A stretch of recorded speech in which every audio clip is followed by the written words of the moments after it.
familia es algo fundamental, de donde se adquiere, se transmite principios, valores, ¿no es cierto?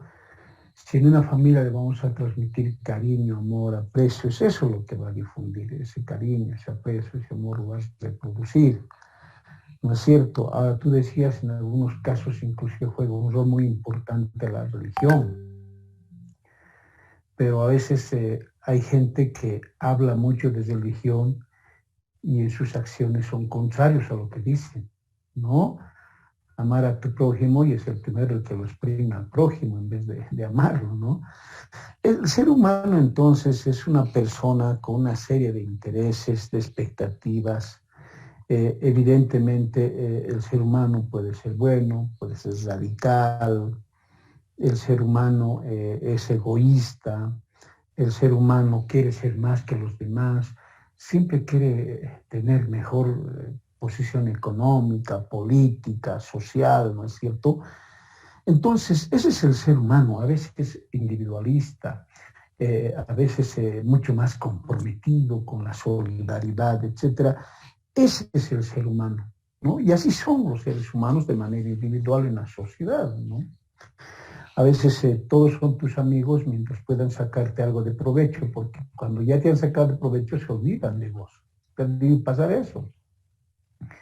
Alguna vez ha debido pasar en ustedes, han debido confiar mucho en un amigo y el amigo les ha traicionado, ha vendido, les ha dicho de todo, ¿no? Como siempre, no, tú eres mi amigo, yo soy tumba, nunca voy a decir nada. Y no pasan ni 5 minutos y van y lo están difundiendo, ¿no es cierto? Ese es el ser humano, con una serie de expectativas, con una serie de intereses, etcétera, etcétera. Ahora, fíjense, esos seres humanos, de manera individual, con diferentes intereses, expectativas de vida, son parte de una sociedad.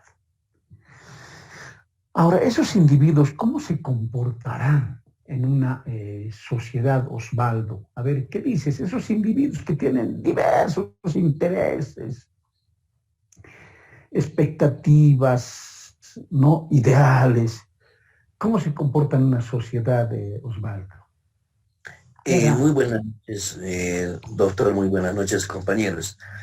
Bueno, las personas, a mi criterio, llegan a asumir un tipo de comportamiento de acuerdo también a las normas sociales o culturales en el que va creciendo. Entonces, por ejemplo, nosotros, ¿no? Como paseños, adquirimos cierto comportamiento de acuerdo también a la cultura en la cual nos vemos, nos desarrollamos y de acuerdo también a la sociedad en donde habitamos. Entonces, por ejemplo, celebramos carnavales, celebramos a las citas, ¿no? Tenemos estos comportamientos, por ejemplo, religiosos, tenemos comportamientos, por ejemplo, igual sociales, por ejemplo, el tema, por ejemplo, de trabajar, de estudiar, todas esas situaciones, que es muy distinto, digamos, a los procesos conductuales que pueden tener los argentinos o los uruguayos, porque ellos viven en otras sociedades y también tienen otros procesos culturales. Entonces, para mí la persona desarrolla su comportamiento de acuerdo a la sociedad en que vive y a la cultura en la que se desarrolla este doctor. Muchas gracias. Perfecto, perfecto. En Bolivia nomás, imagínate, en el oriente la gente es más extrovertida, ¿no? En el occidente es más introvertida, si te das cuenta, ¿no? Tiene que ver mucho.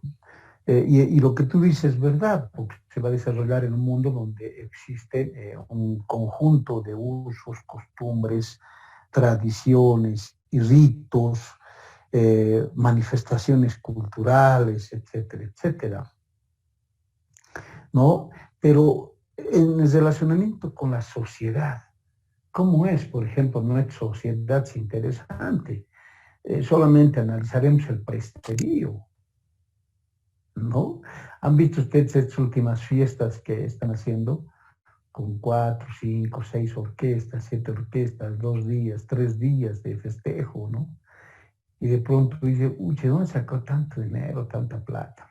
Bueno, Esas son profundas asimetrías sociales, porque mientras unos tienen mucho dinero para derrochar, hay personas que no tienen para comer. Entonces, fíjense ustedes, juega un rol muy importante, ¿no? En las sociedades fundamental. Por ejemplo, estos días ustedes han visto un hecho que terrible, ¿no? Fueron al lavatorio de ropa y la comadre estaba teniendo relaciones sexuales con el compadre. La comadre los pescó prácticamente a los dos y se armó todo un escándalo y finalmente el compadre empezó a pegar a la comadre y me imagino que a esa altura el compadre está en el penal de San Pedro por violencia intrafamiliar. ¿No es cierto? Y alguien diría, pero ¿por qué? Si es su comadre, no debería ocurrir eso entre compadres, debería haber un respeto, porque el compadrazgo es algo muy importante en nuestra sociedad, con características muy significativas. Pero bueno, pasó eso, ¿no? El día de ayer, ustedes han visto, por no pagar la asistencia familiar, ¿no? Lo que ha hecho es envenenar a sus dos hijos. ¿No? Era más fácil pagar la asistencia familiar, porque ahora va a tener que pagar a su abogado, va a tener que hacer una serie de gastos para defenderse de este proceso. Entonces, el individuo es de esa naturaleza. Por eso tenemos gente individualista, gente muy colectivista, gente con un alto contenido social, etcétera, etcétera. Y esto es importante, lo que dice Osvaldo está bien, el tema cultural, hasta el medio ambiente tiene que ver mucho en el comportamiento de los seres humanos en una sociedad, ¿no? ¿Y qué pasa con el individuo y el derecho? A ver, ¿qué pasará con el individuo, con el derecho? ¿Cómo percibes Héctor Guamán? ¿Qué pasará con el individuo y el derecho? El hombre es respetuoso de las normas, no es respetuoso. A ver, ¿qué es lo que observas a diario? Bueno, doctor, buenas noches, compañeros. Bueno, como usted lo ha dicho, el hombre es un ser eminentemente social y racional, ¿no? Como hemos tocado en la anterior clase. Y vive en sociedad, y en sociedad con sus propias características, ¿no? Culturales, etcétera. Pero con relación al derecho, el derecho está ahí para normar su conducta, para normar la conducta del hombre en sociedad. No olvidemos que todas las normas, así lo dicen en términos sencillos, es un listado de las cosas que podemos o no podemos hacer. Porque si no existieran normas, viviríamos en una anarquía total. No respetaríamos, no habría valores. De alguna manera es necesario tener normas para regular la conducta del hombre, ¿no? Que se desarrolla en esta sociedad. Claro, pero ¿qué vemos nosotros en realidad? A ver, todos los días está prohibido pasarse el roja. Se pasan los conductores. Sí, todos los días. Quieren ganar al semáforo, doctor. Ese minibús está pues diseñado para 12, 10 pasajeros. Sin embargo, le hemos aumentado una línea más, o sea, 3 pasajeros más. Cada uno a 50 kilitos son 150 kilos de sobrecarga. Estamos vulnerando no solamente el aspecto técnico en cuanto al soporte del peso de ese minibús, sino estamos vulnerando las normas de tránsito. ¿No es cierto? Ese papá que tiene que pagar asistencia familiar, pues se resiste y no quiere pagar asistencia familiar. ¿Qué tal? ¿Por qué será eso, Gladys? ¿Qué dices? A ver, ¿cuál es tu opinión? ¿Por qué a los seres humanos no nos gusta cumplir las normas?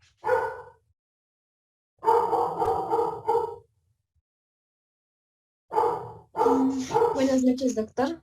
Al parecer nosotros no cumplimos, o mejor dicho, la sociedad no cumple porque la gran mayoría, como se dice, que tenemos derechos, normas, pero no lo cumplimos porque no se aplica.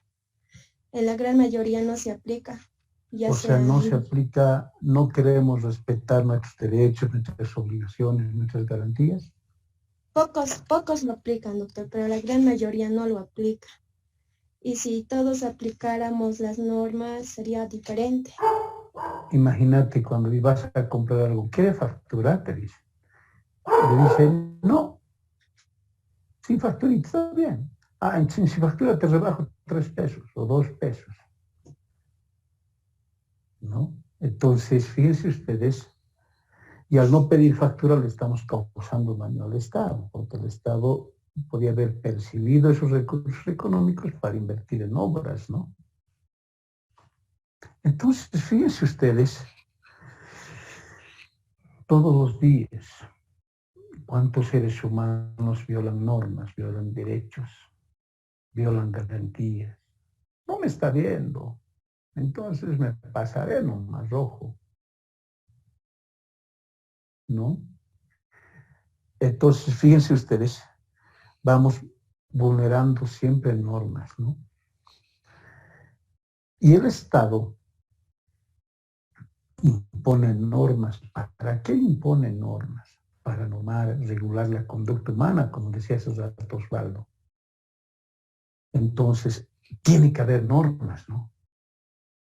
Ahora, ¿cuántos de ustedes, por ejemplo, por qué algunos hijos no cumplirán las normas impuestas en la familia? Carmen Rosa Condori. A ver, ¿tú qué dices, Carmen Rosa?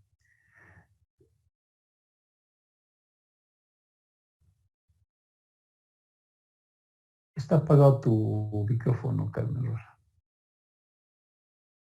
No, está apagado tu micrófono, Carmen Rosa. Carmen Rosa, está apagado tu micrófono.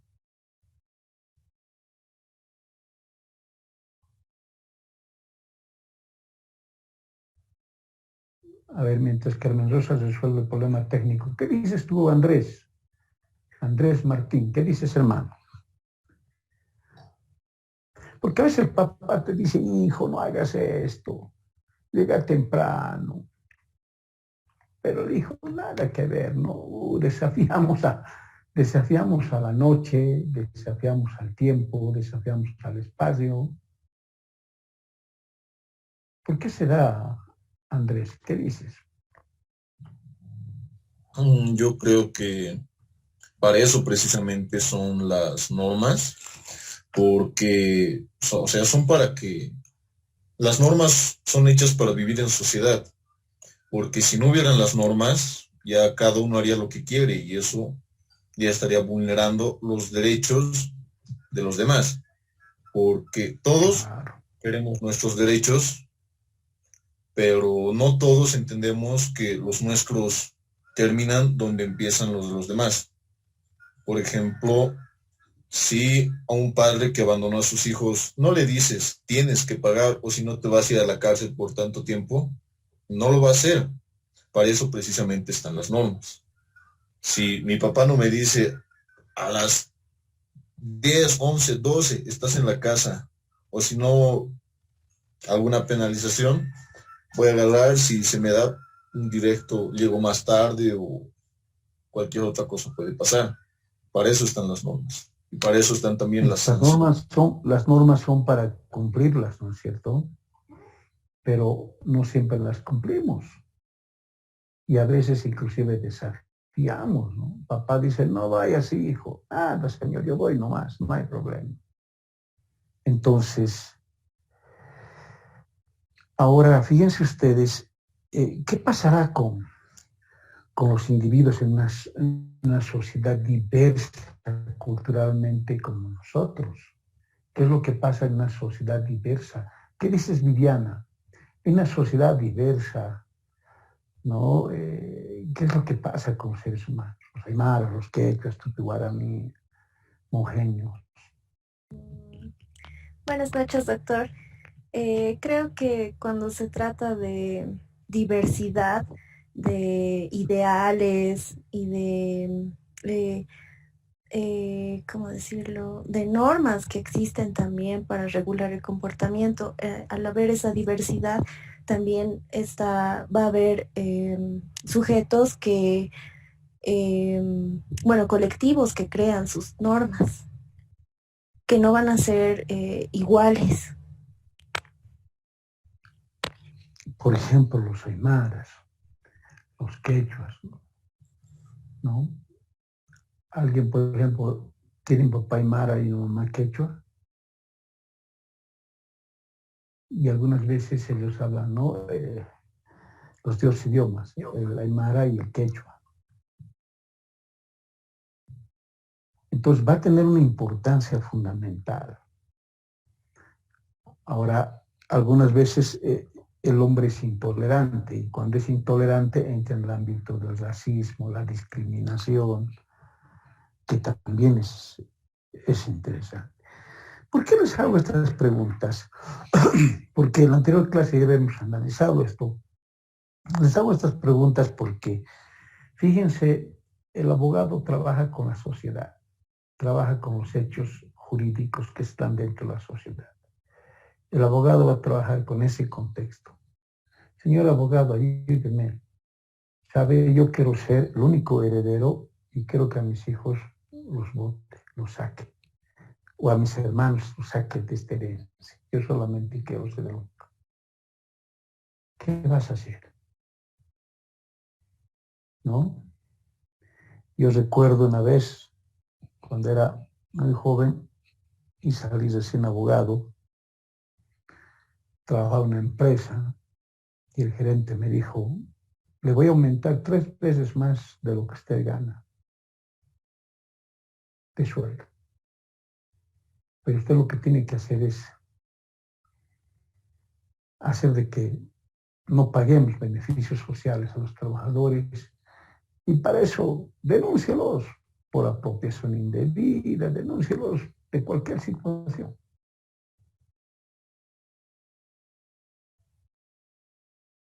Terrible. Y nos vamos a declarar en quiebra y ya. Yo le dije, pero eso no es posible. Hay mucha gente humilde que ha trabajado muchos años y que espera sus beneficios sociales, un poco de dinero para reactivar su economía. Creo que no es correcto. Oye, pero tú vas a ganar 3 veces más. Sí, pero es que no se trata de que yo gane más o menos. Se trata de un tema social. Bueno, al final lo tomas o lo dejas. Está bien, gracias. Me retiré de mi oficina, presenté mi renuncia. Aquí está. Me voy. Y dije, más bien, a partir de este momento yo voy a luchar porque se cumplan los derechos sociales. Y cuando me vio luchar por ellos, me dijo, oye Arturo, pero tú ya no vas a tener, ya no hay dinero para vos. O sea, no te vamos a pagar. No, no importa, que no me paguen, pero paga a los demás. Después de mucho tiempo reaccionó el gerente y me dijo, oye Arturo, me parece muy sano lo que tú has hecho. Otra gente hubiese dicho, no, págueme 3 veces, 4 veces más, a mí que me interesa de los demás, yo los voy a votar. ¿No es cierto? Entonces uno va a chocar cada día con temas muy complejos. ¿Qué vas a hacer cuando una señora te diga, ayúdeme por favor en una demanda de asistencia familiar, cobro 400 pesitos porque el marido no trabaja, pero me está pagando 400 y un poquito más y tengo que mantener a mis 3 hijos? ¿Cuánto le vas a cobrar encima? ¿Me vas a cobrar? A ver, el usuario de Zoom, que está aquí con nombre de usuario de Zoom, ¿qué dice? ¿Cuál es su opinión, usuario de Zoom?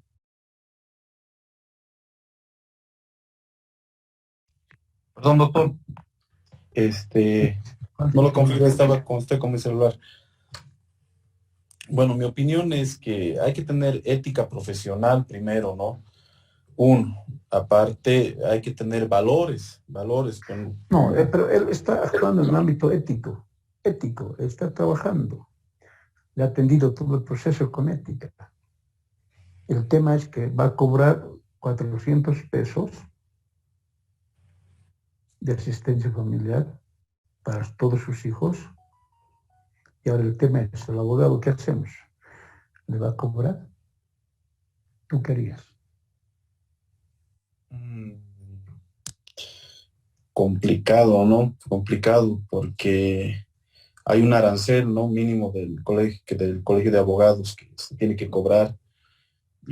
Pues si le cobras el arancel estás fregado porque sí, 400 va a alcanzar, te va a tener que pagar más.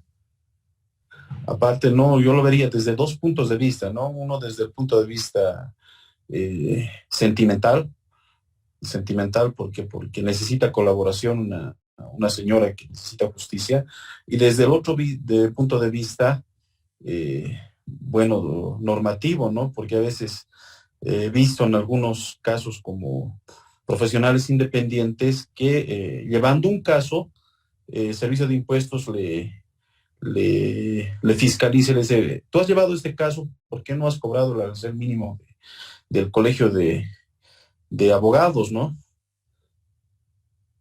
Es una disyuntiva muy, muy complicada desde mi punto de vista. Este es el tema, compañeros. No es fácil, es complicado. Por eso la labor del abogado no es tan sencillo. ¿Qué vamos a hacer? Le voy a cobrar lo que dice el colegio de abogados, no le voy a cobrar, voy a tomar como si fuera un aspecto estrictamente social.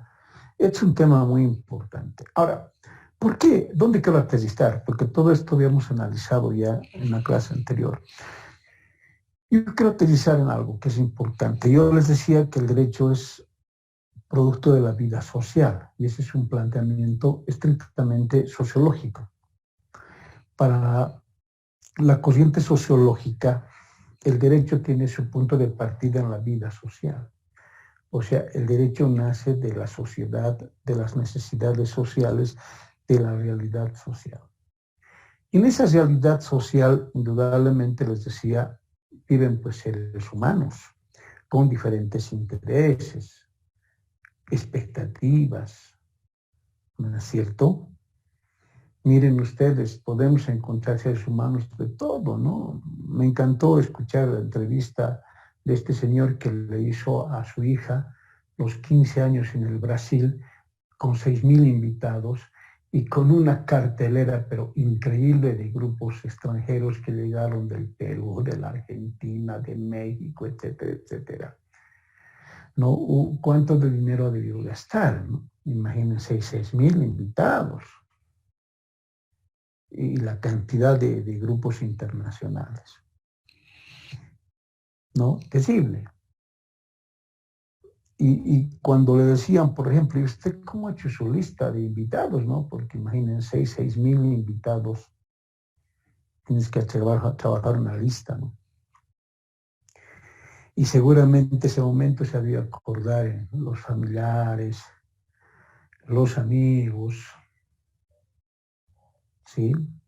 Ahora, también ha de haber coladores, porque el amigo, le invitas a un amigo y el amigo se lleva 3 amigos, ¿no es cierto? Entonces, ahí encontramos una serie de aspectos de sociabilidad. Por eso es interesante. Ahora, ¿cuántos, por ejemplo, han ido a una fiesta y en la fiesta han peleado, han causado una lesión a otra persona, terminaron en la policía y terminaron en la cárcel? Nunca más volvieron a la casa. ¿No ve? Entonces, ese proceso de sociabilidad que tenemos en la familia, la escuela, el barrio, la universidad, es fundamental. Nuestro pueblo dice, dime con quién andas, te diré quién eres y cuál es tu relación social, quiénes van a ser mis amigos. Y por eso tenemos que saber también seleccionar nuestros amigos. No todos son amigos, ¿no? Hay amigos, hay amistades, hay conocidos. Entonces, porque para mí, por ejemplo, la amistad es una construcción social que va a ir poco a poco edificándose.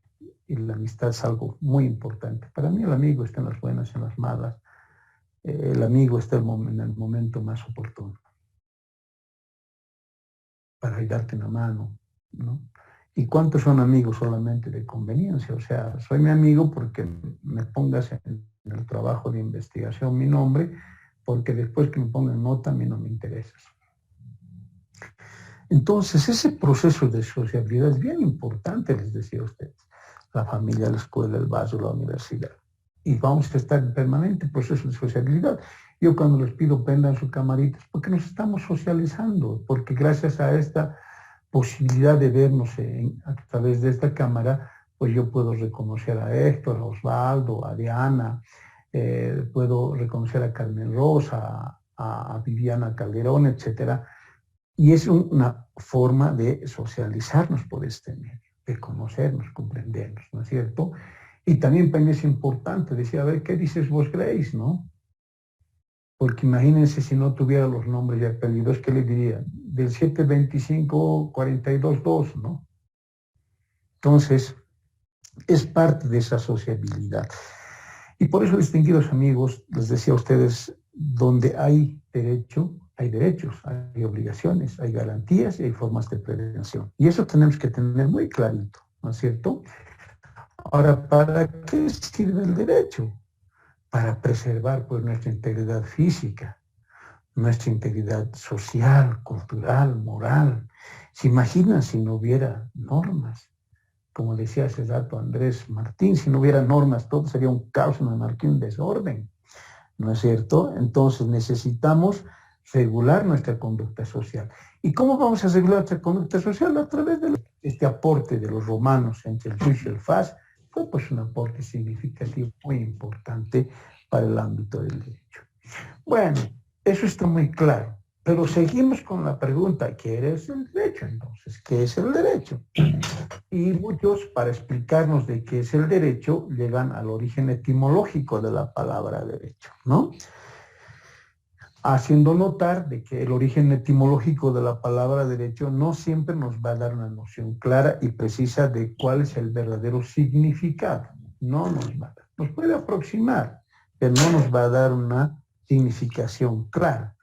El origen etimológico no siempre va a expresar con claridad qué es el derecho o cuál es esa rama del derecho, ¿no? Entonces, por eso es importante ya ver qué es el derecho. Etimológicamente, la palabra derecho viene de la voz latina directum, ¿no? Derecho viene de la voz latina directum, que significa recto, rectilíneo. En otras palabras, el accionar del derecho debe ser recto, ¿no? Sin especulaciones. Debe ser recto y correcto. ¿Sí? Por lo tanto, el derecho sirve para dirigir. Por eso cuando le dices, mamá, voy a ir a comprar pan, anda derecho, hijo, anda recto. No, anda derecho, anda recto, anda recto, caminar de manera correcta.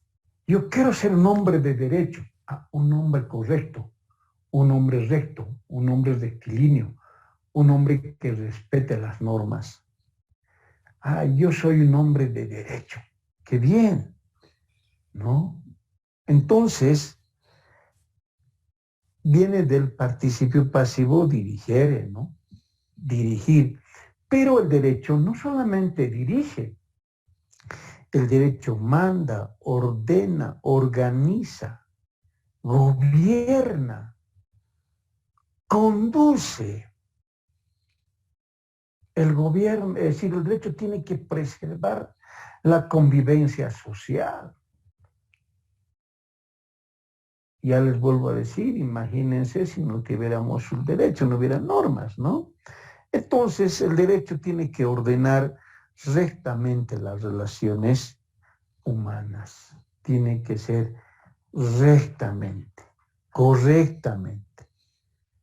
Pero, a pesar de haber visto lo que decían los romanos, a pesar de la etimología de la palabra derecho, sigue la pregunta, ¿qué es el derecho? ¿No? ¿Qué es el derecho? Bueno, ahora intentaremos responder qué es el derecho. De entrada les voy a decir que no existe un concepto único, universal, que sea qué es el derecho. O sea, no hay un concepto único. vamos a encontrar diversidad de conceptos, de definiciones acerca del derecho. No hay un solo concepto de derecho. Tenemos una diversidad de conceptos, ¿verdad? Y alguien me dirá, ¿y por qué no hay un concepto único, universal del derecho? Bueno, ¿por qué no hay? Primero porque no se puede encerrar, encapsular una rama del conocimiento en un concepto, en una definición. Es muy difícil, por un lado. Por el otro lado, en el ámbito del derecho, tenemos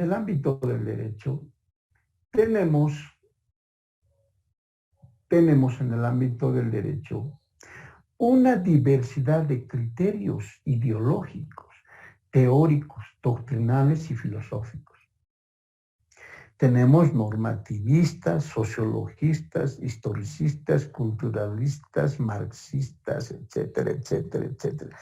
Y cada uno tiene su definición acerca del derecho. Por lo tanto, esta diversidad de concepciones ideológicas no nos permite tener un concepto único y uniforme, universal de qué es el derecho, ¿no es cierto? Entonces se hace complicado tener un solo concepto, una sola definición.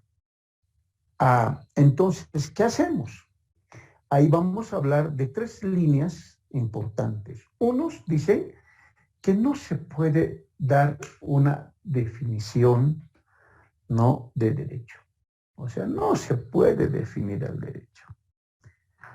Otros dicen se puede definir de manera parcial. Y otros dicen, sí, se tiene que definir. Se tiene que definir. A ver, veremos los que dicen que no se puede definir. O sea, no se puede definir al derecho. Han intentado, han escrito libros, han investigado y no se puede definir. ¿No es cierto? No se puede tener una definición única acerca del derecho. Eso te dice, no se puede definir.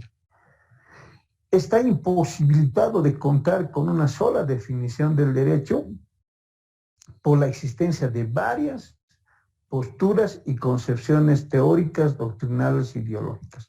Por lo tanto, frente a una diversidad ideológica no se puede definir qué es el derecho.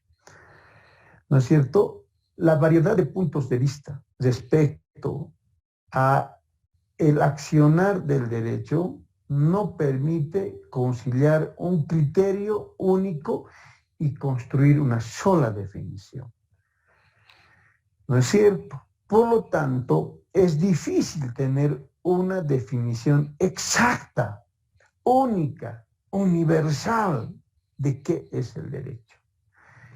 En ese contexto, varios autores han ido pronunciando, varios autores. Por ejemplo, les voy a comentar qué decía Kant, ¿no? Kant ironizaba y decía, no, los juristas están buscando una definición del concepto de derecho y a pesar de haber transcurrido más de 2 siglos, aún no lo han encontrado. ¿Qué tal? Aún no lo han encontrado. ¿Sí? Es decir, están buscando, pero aún no lo han encontrado. ¿Qué tal?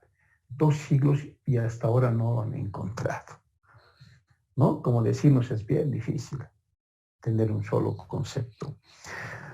Flaubert, y así como estoy pronunciando, Flaubert, ¿no? ¿Qué decía Flaubert? Después de haber hecho todo un estudio, decía, el derecho no se sabe qué es. No se sabe qué es. ¿Qué será el derecho, no? El derecho será parte de la sociología. El derecho será parte de la filosofía. el derecho se limitará solamente a un problema estrictamente de carácter normativo positivista. El derecho será parte de la pedagogía. Se abre un debate. No se sabe qué será el derecho, ¿no? Fíjense ustedes, Flower, con toda su experiencia, ¿qué será el derecho? O Hart, ¿no? Hart fue uno de los teóricos muy interesantes porque él dijo, no puede haber una rama del conocimiento sin una definición. Tiene que haber, todas las ramas del conocimiento tienen que tener una definición, tienen que tener un concepto. Y se comprometió y dijo, señores, yo voy a escribir un libro y les voy a demostrar que sí, se puede y se debe tener un concepto de derecho. Y estaba convencido de que podía lograrlo. Pero, ¿qué ha pasado? Después de un largo estudio, cuando concluye su obra, dice, no, muchachos, la definición del derecho es un problema sin solución. O sea, es un problema sin solución, ¿sí? Y que debe ser respondida por la filosofía del derecho. En otras palabras, es un tema tan complejo que la filosofía del derecho debería aportar para buscar alguna solución al problema. Entonces, con estos criterios, estamos diciendo que hay autores que sostienen que el derecho no se puede definir. Hoy en día, a pesar de estar en el siglo XXI, todavía existen autores que sostienen que el derecho no se puede definir y que por lo tanto es difícil tener una definición. Aunque se ha intentado tener una fuerza hegemónica a partir del derecho positivo, ¿no? Que te dicen que el derecho es un conjunto de normas jurídicas positivas, que ha tenido indudablemente su importancia en el mundo porque, bueno, pues ha ido a tener o aproximarse a una definición del derecho. Ahora, imagínense ustedes, no se puede definir el derecho. Bueno, pues seguramente se va a complicar más la situación hoy en día en sociedades donde existe una pluralidad jurídica. Porque en una sociedad donde existe una pluralidad jurídica, bueno, ¿qué es el derecho? Se hace mucho más complejo, porque ya no solamente estamos hablando del derecho escrito, sino también del derecho no escrito. Y estamos hablando de otros sistemas jurídicos convencionales, etcétera, etcétera. Entonces, cada vez ha ido siendo más complejo. Y por eso es que algunos autores dicen no se puede dar una definición del derecho. Ahora veremos qué pasa con aquellos autores que dicen que se puede definir el derecho de manera parcial. Hay autores que dicen sí, se puede definir al derecho, se puede dar una definición del derecho, pero en obediencia a la postura teórica doctrinal que lo plantea. ¿Sí?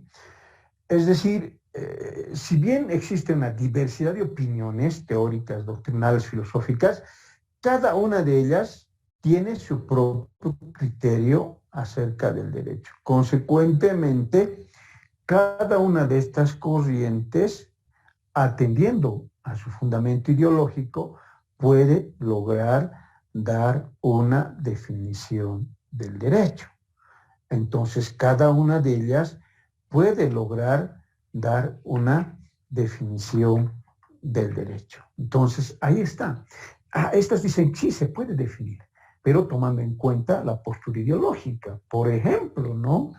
El normativismo de Hans Kelsen te va a decir, el derecho es un conjunto de normas jurídicas positivas, organizadas jerárquicamente. Punto. Usted está diciendo, es un derecho, es un conjunto de normas jurídicas positivas organizadas jerárquicamente. O podríamos ir al lado marxista, ¿no? El derecho es la expresión de la clase dominante hecha ley. Entonces, cada uno va a definir, de acuerdo a la línea ideológica que corresponda. En ese ámbito te dicen, sí, el derecho se puede definir de manera parcial porque va a obedecer a una corriente ideológica del pensamiento jurídico. Pero también vamos a encontrar aquellos que dicen que sí se puede definir el derecho, ¿no? Estos señores que dicen que se puede definir el derecho son muy claros y muy concretos. Dicen, no puede existir una rama del conocimiento que no tenga una definición, que no tenga un concepto. Por lo tanto, es necesario contar con una definición del derecho, ¿no? Por lo tanto, tenemos que tener una definición del derecho, ¿no es cierto?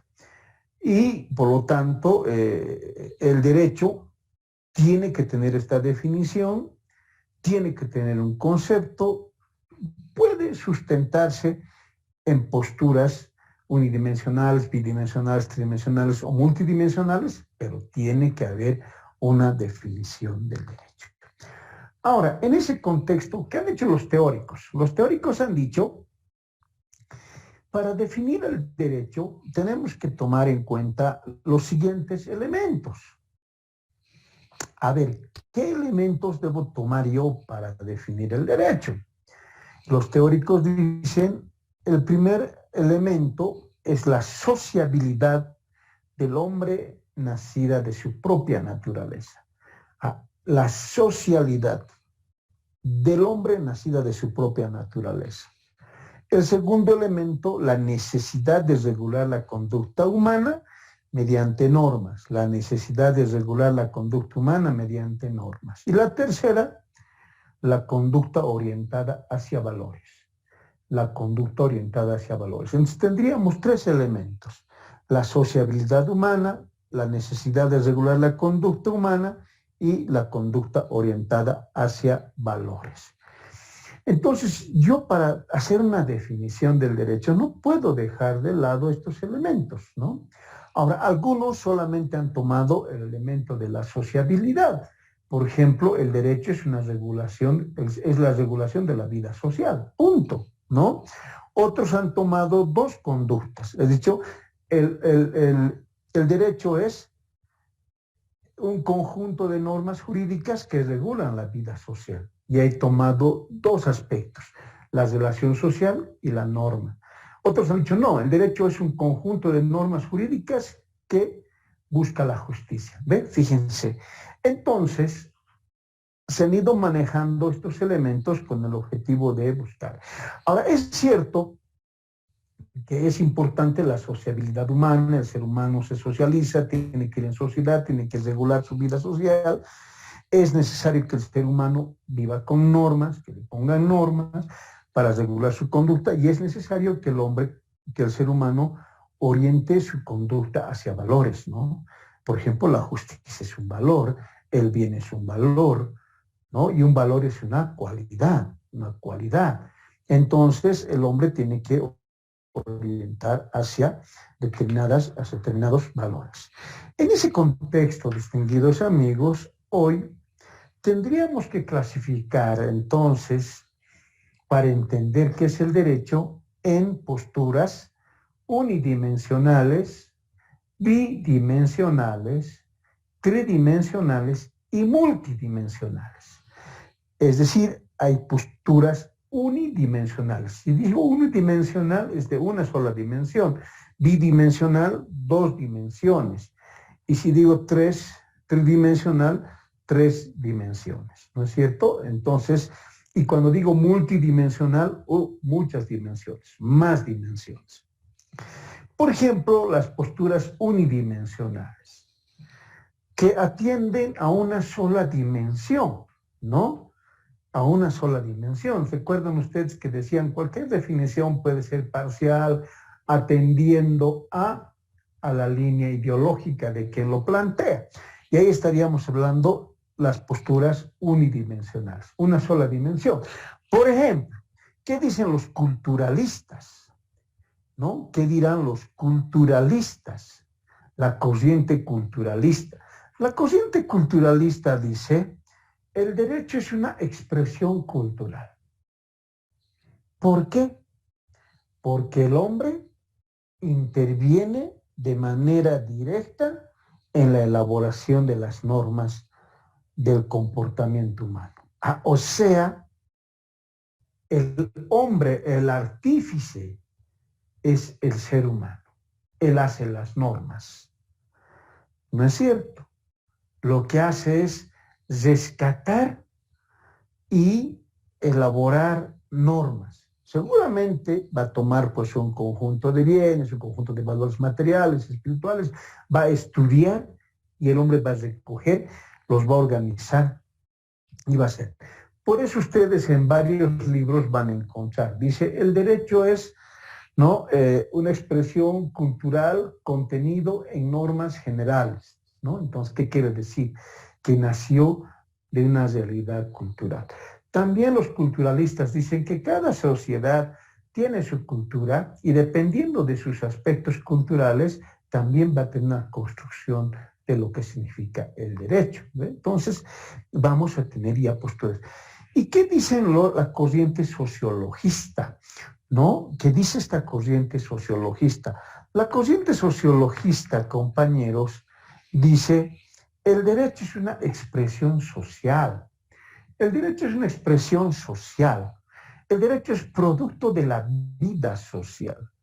El derecho nace de una necesidad social. El derecho es una realidad social. O sea, el derecho nace de las necesidades sociales.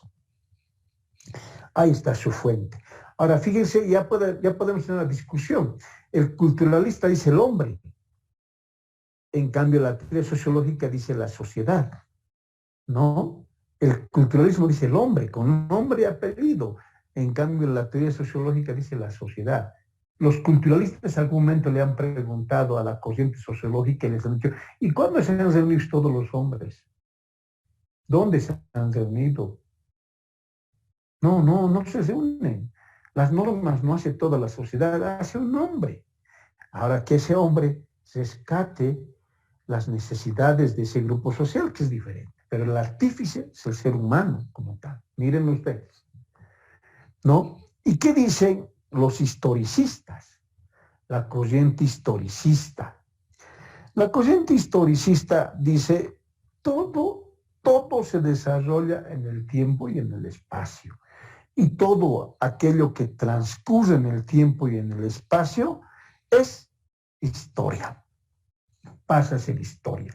Tomando en cuenta este criterio, esta clase dentro de 5 minutos pasará a ser historia. ¿No es cierto? Ya no se vuelve a reproducir, ha transcurrido en el tiempo. Entonces, y ahí uno tiene que preguntarse y decir, bueno, ¿y qué entiendo yo por historia? ¿Qué será la historia, no? En colegio, por ejemplo, nos han enseñado una historia narrativa. Un 25 de mayo de 1809, un puñado de valientes universitarios charquinos decidieron controlar el poder bajo los pasquines que decían que viva el rey, pero que viva en España. América para los americanos. ¿Qué estoy haciendo? Una historia narrativa. Estoy narrando los hechos, acontecimientos que se produjeron en ese momento histórico. O muchos pensarán que hay que hacer una historia crítica. Y cuando digo yo hay que hacer una historia crítica, pues hay que ver lo positivo y lo negativo de un acontecimiento histórico. En la vida no todo puede ser positivo, pero tampoco puede ser todo negativo, ¿no es cierto? A veces a nosotros solamente nos gusta hablar de lo negativo, pero nunca hablar de lo positivo. Por ejemplo, cuando uno llega a la alcaldía, siempre dice todo es negativo. Nunca dice esto es positivo. Esto es lo negativo y yo lo voy a cambiar lo negativo por algo positivo. Generalmente no lo hacemos. Todo está mal, ¿no es cierto? O algunas veces habrá que entrar al ámbito de la historiografía. Por ejemplo, recuerden ustedes cuando se estaba haciendo la demanda marítima, se invitó a grandes historiadores y todos empezaron a buscar todo el material histórico que se había escrito sobre la guerra del Pacífico, sobre el mar, y se hizo una historiografía. Y finalmente se realizó cuál es la postura histórica que tiene Bolivia respecto a la problemática del mar, y eso se ha expresado, ¿no?, en el libro del mar, pero esencialmente en la demanda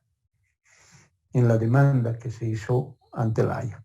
Entonces, Ahí está. O hay otros que dicen que la historia es la base del conocimiento científico. Claro, es que la historia no puede servirnos para llorar, no toda la vida. La historia tiene que servirnos para proyectar el presente y el futuro y no cometer los errores del pasado, ¿no es cierto? ¿No? Entonces, ahora, ¿qué te dicen los historicistas? El derecho existe porque existen acontecimientos históricos. Si no hubiera estos hechos históricos, no habría el derecho. Imagínense ustedes si no hubiera existido la Guerra del Agua, Febrero Negro, Octubre Rojo, no hubiésemos estado hablando de la Asamblea Constituyente y menos de una nueva constitución política del Estado. Entonces, los hechos históricos son los que van a marcar el origen de las grandes transformaciones, ¿no es cierto? ¿No? Si no hubiese pasado ese hecho con Analí Huaycho, por ejemplo, el hecho de haber sido víctima de su pareja que le ha quitado la vida, posiblemente no hubiésemos hablado del delito de feminicidio, ¿no? Entonces, por eso, esta corriente dice que los acontecimientos históricos son el origen para el surgimiento del derecho. Por eso ustedes van a encontrar algunos conceptos que dicen que el derecho es la expresión de los procesos históricos que tienen la finalidad de retrotraer y responder en la perspectiva del futuro. Bueno, ahí está un concepto de derecho historicista, ¿no? Ahora, también van a encontrar ustedes conceptos normativistas. Ahí están los normativistas. Los normativistas dicen el derecho es un conjunto de normas jurídicas positivas, esencialmente. O sea, si hay norma jurídica escrita positiva, hay derecho. Si no hay norma jurídica positiva escrita, no hay derecho. Y ahí estaríamos hablando de Hans Kelsen. O sea, hay derecho siempre y cuando existe una norma jurídica positiva. Si no hay una norma jurídica positiva, pues no hay derecho. No hay derecho. O sea, entonces, aquí la base esencial es la norma jurídica positiva. Entonces, esos señores son normativistas. Ahora, ¿podríamos encontrar jus naturalistas? También, sí.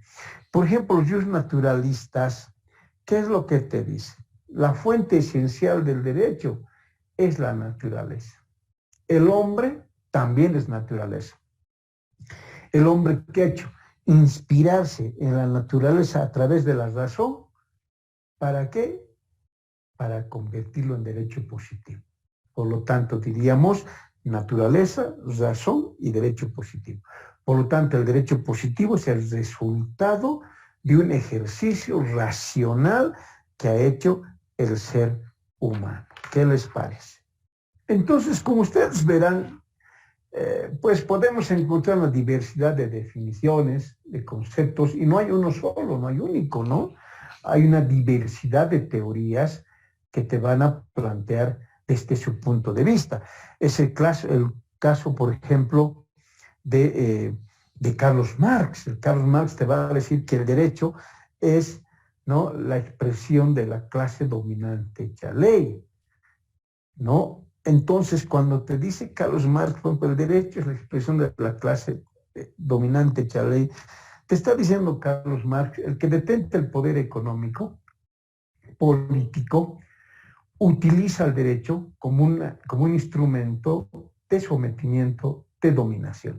Lo que quiere decir que el derecho va a estar al servicio de quien detenta el poder económico, el poder político, el poder social. En consecuencia, el derecho llegará a ser un producto superestructural. ¿Y por qué es superestructural? Porque tendrá que obedecer a la estructura económica. Si yo tengo un modo de producción capitalista, lo lógico es que yo tenga un derecho capitalista. Si tengo un modo de producción socialista, lo lógico es que tenga yo un derecho socialista. Lo ilógico sería tener un modo de producción socialista y tener un derecho capitalista. Entonces, fíjense ustedes, también hay ese tipo de posturas, ¿no? Entonces, según Carlos Marx, el derecho será producto de quien detenta el poder económico, político y social. y la clase dominante, la que tiene ese poder, nos va a imponer normas, nos va a imponer una serie de reglas para que nosotros cumplamos y acatemos. Entonces, fíjense, también hay ese tipo de posturas. O podríamos encontrar también posturas que nacen de las corrientes filosóficas. Miren ustedes qué es lo que ocurre en las corrientes filosóficas, que dicen, estas corrientes filosóficas, ¿qué dicen? El derecho tiene que estar vinculada a encontrar el fundamento ontológico, axiológico y deontológico del derecho. ¿Qué significa cuando yo hablo de la ontología? Buscar el ser en cuanto ser del derecho. ¿Cuál es el ser del derecho? ¿No? Porque una pregunta ontológica, por ejemplo, es ¿qué es el derecho? Cuando yo te pregunto qué es el derecho, estoy hablando de una pregunta ontológica. ¿Y qué pasa a la axiología? La axiología estudia los valores, las cualidades. Por ejemplo, el valor supremo que busca el derecho es la justicia. Podríamos decir el bien común, la seguridad jurídica, el orden, la paz social. Entonces siempre va a buscar valores. Y lo deontológico, ¿cómo debe ser el derecho?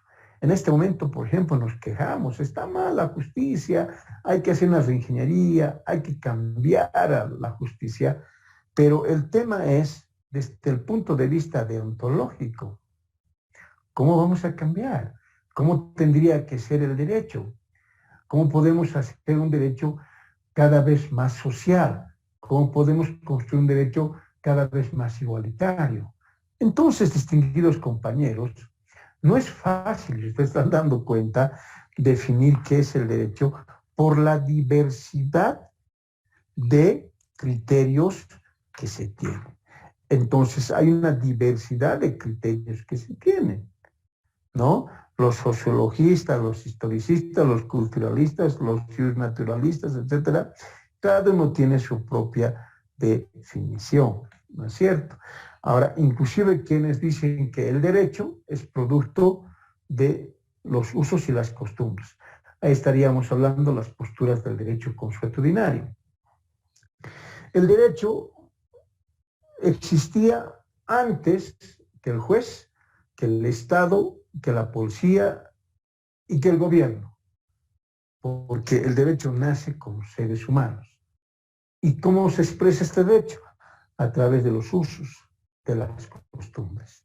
Y así es como se han regulado los seres humanos. Por lo tanto, la fuente esencial del derecho está en los usos y las costumbres. Miren ustedes, entonces tenemos varias definiciones acerca del derecho. No se puede definir por esta diversidad. Intentemos saber cómo haríamos. Señor Carlos Marx, pase usted, por favor. Señor Savigny, que es representante de la Escuela Histórica del Derecho, pase usted. Señor Hans Kelsen, representante de la corriente positivista, pase usted.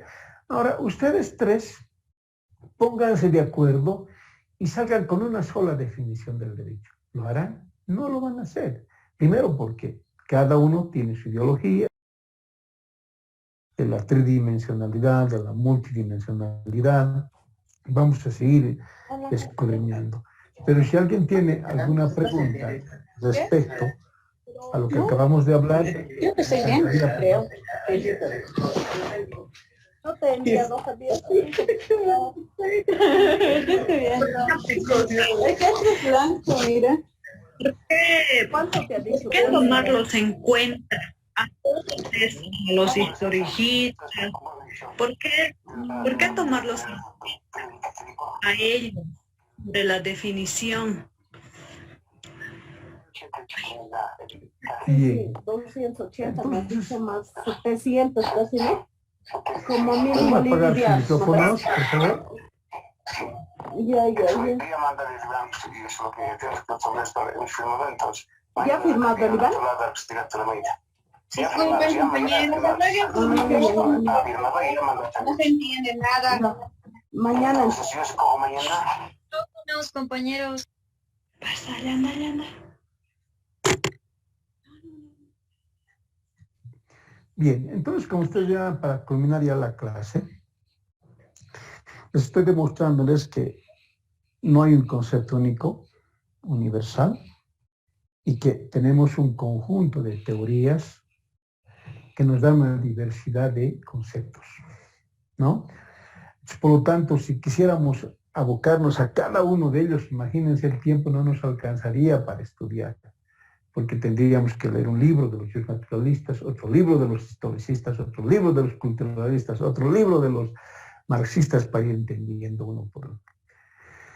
Pero para mí, en este primer tema, lo que me interesa es que ustedes tengan la idea de que hay una diversidad de ideas, ideologías, teorías, doctrinas, filosofías, y por lo tanto es muy difícil definir al derecho. ¿De acuerdo? ¿Alguna pregunta tiene? Si alguien tiene alguna pregunta. Hola, doctor, ¿me escucha? Sí, perfectamente. Yo tengo una consulta. Quisiera saber, ¿vamos a llevar algún texto en la clase? A ver, primero pregúnteme pues sobre el tema, amigo, ¿ya? Por favor. Estoy diciéndoles una pregunta sobre lo que acabamos de ver avanzar. Perdón, doctor. Perdón, doctor. No llevamos, en la universidad no se lleva textos, amigo. En la universidad no hay un texto igual que en colegio. En la universidad hay una diversidad de textos. Yo les voy a dar los textos, les voy a decir qué libros van a sacar cuando sea necesario. Ya está bien, gracias, doctor. Gracias. Cuando sea necesario, ¿no? Aquí tenemos que ver muchos autores. En este momento, por ejemplo, ¿qué tendría que decirte? Comparte un libro de justnaturalismo, comparte un libro de historicismo, un libro de culturalismo, un libro de marxismo. ¿No? Entonces, cuando sea necesario, yo les voy a decir, de este libro vamos a sacar, o en algunos casos les voy a enviar para que ustedes estudien. Por eso para mí es muy importante, por la naturaleza del tema, por la diversidad de libros que implica la materia, yo les pido siempre tomar sus apuntes, que es el mejor libro que uno puede tener para guiarse, orientarse, ¿no? Ahora, lógicamente que todos los libros de la materia están tremendamente autorizados, pero en su momento yo les voy a decir de dónde vamos a sacar, de qué autor vamos a sacar. ¿Entendido? Muchas gracias, doctor. Ahora, fíjense ustedes, ¿qué pasaría, por ejemplo, si les digo, señores, el libro oficial es la teoría pura de Hans Kelsen? Estaríamos avanzando una corriente. Hans Kelsen. Estaríamos formando pequeños kelsenianos, nada más. Y las corrientes sociológicas, historicistas, culturalistas, que por eso, ¿no? Esta materia es compleja porque necesita compañeros de varios autores, de varios enfoques epistémicos acerca de lo que es el derecho, ¿no? Pero en su momento no se preocupen. Doctor, buenas iremos noches. Analizando, iremos profundizando. Sí, adelante. Buenas noches, doctor. Disculpe, entonces yo lo que le quería consultar es que si alguien nos hace una pregunta, ¿no? Para ti, ¿qué es el derecho? Tendríamos que responder de acuerdo a la corriente que nosotros vayamos madurando. Dependiendo, en este así es. En examen de grado te preguntan eso. ¿Qué es el derecho? Para mí el derecho es un conjunto de normas jurídicas. Si yo le digo, el derecho es una ciencia social destinada a regularizar la conducta del ser humano en la sociedad. Depende de qué autor, a qué corriente pertenece. Ya, doctor. Los conceptos tienen un depositario teórico, doctrinal, filosófico. ¿No? Muchas gracias, doctor. Va a haber un momento en el que ustedes, yo les diré, esto dice Marx, esto dice Kelsen, esto dice Bobbio, ¿y tú qué dices? ¿Cuál es? ¿Qué es el derecho para vos? Habrá un momento en el que vamos a tener que reflexionar de esa manera. Porque no solamente tenemos que reproducir lo que dicen, sino qué es para nosotros. Por ejemplo, hace rato el compañero ha introducido un concepto. Para mí es una ciencia social. Y otro le podría decir, no, para mí es una ciencia normativa. Así de clarito. Y otro podría decir, para mí el derecho no es ciencia. Hay autores que te dicen que el derecho no es ciencia. Es una técnica de organización social, te dice. El derecho es una técnica de organización social, no es ciencia. Y otros te van a decir, es una ciencia social. ¿Pero por qué? Habrá que justificar. Y otro te va a decir, el derecho es una ciencia normativa. Y otros te van a decir, el derecho no puede inmiscuirse con elementos sociológicos ni filosóficos. El caso de Hans Kelsen, la teoría pura del derecho, por ejemplo, te dice, la norma jurídica no puede contaminarse con aspectos sociológicos, filosóficos, etcétera, etcétera. La norma es pura. A Kelsen, el problema de la justicia para Hans Kelsen no es un problema de la norma jurídica, es un problema del operador de justicia. Por lo tanto, Hans Kelsen te diría, está muy bien el derecho, está bien la norma. Los que están fallando son los operadores, no la norma. Miren lo complejo que significa. No es sencillo. ¿No ve? Pero vamos a ir aprendiendo poco a poquito. No se preocupen. Bien, compañeros, tengan ustedes muy buenas noches. Un honor, un orgullo pasar con ustedes, compartir conocimientos, experiencias y nos veremos la próxima clase. Hasta luego, compañeros. Muchas gracias. Hasta luego, doctor. Hasta luego, doctor.